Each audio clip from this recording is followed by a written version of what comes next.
If I was a fly on the wall in your life on that day when you showed up at that monastery, what would I have seen? So I was very ill, and I arrived at the monastery really needing help. So I was living in London and New York. I was trying to become an actor. My mother's an actor, so I sort of wanted to follow in her footsteps. And I got into a really kind of dangerous kind of party lifestyle, really wild and burning the candle at both ends. I basically made myself ill. I had a very, very dramatic burnout, living in Brooklyn and waking up one morning in my apartment thinking I was having a heart attack. I didn't have medical insurance, but I managed to find some kind of like cheap ECG place, and they checked my heart out and they said, you have a heart condition. What have you been doing?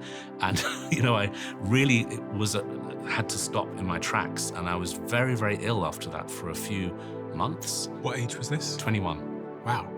And during that time of being horrendously ill, I had to question everything I was doing with my life.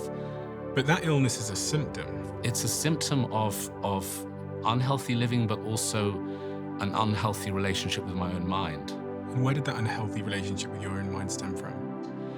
So I think things that happened in my early life, traumatic things, difficult things, and then me not knowing how to deal with those and just bottling them up and pushing through, pushing forward, and not looking at myself. I had this very sort of escapist way about myself. I think that's what all the partying was about, to kind of get out of my head. And so when I had that burnout, I think it was a combination of physical stress and mental stress that just exploded very, very suddenly, literally overnight.